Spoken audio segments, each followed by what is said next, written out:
नमस्कार, स्वागत है आपका। मेरा नाम है विपिन बेबाक। बचपन से छुआछूत समाज में बहिष्कार जैसी कुरीतियों का शिकार रहे डॉक्टर भीमराव अंबेडकर आखिरकार हिंदू धर्म को छोड़कर बौद्ध धर्म ही क्यों अपनाया?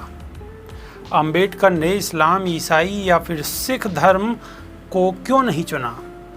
ऐसे में ही कई सवाल हैं जो आज भी सब पूछते हैं।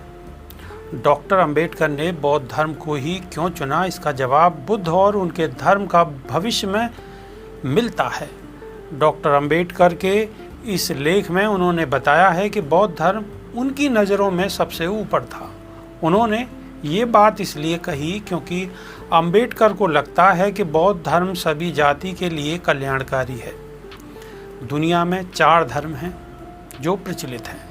1950 में कलकत्ता की महाबोधि सोसाइटी की मासिक पत्रिका में छपे इस लेख में डॉक्टर अंबेडकर ने कहा था कि समस्त दुनिया में 4 धर्म प्रचलित हैं। इन 4 धर्म प्रवर्तकों के बीच एक और भेद भी है। ईसा और मोहम्मद दोनों ने दावा किया है कि उनकी शिक्षा ईश्वर या अल्लाह की वाणी है और ईश्वर वाणी होने के कारण इसमें कोई त्रुटि नहीं हो सकती। कृष्ण अपनी स्वयं की ही धारणा की हुई उपाधि के अनुसार विराट रूप परमेश्वर थे और उनकी शिक्षा चूँकि परमेश्वर के मुंह से निकली हुई ईश्वर की वाणी थी, इसलिए इसमें किसी प्रकार की कोई गलती होने का सवाल उठना ही नामुमकिन है। बुद्ध ने नहीं किया अंतिम सत्य होने का दावा।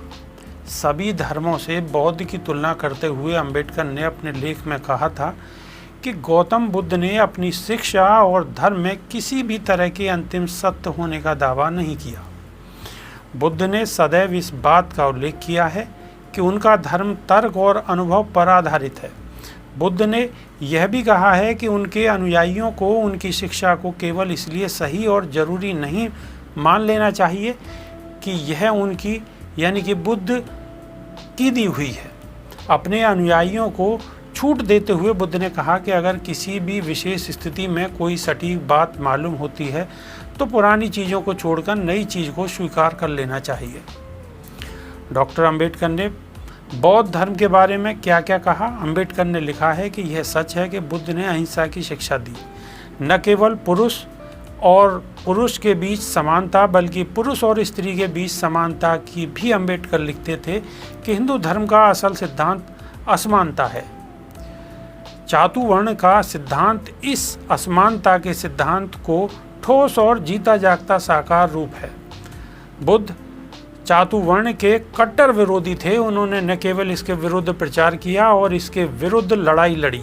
बुद्ध ने इसे खत्म करने के लिए लगातार प्रयास किए और सफल भी रहे।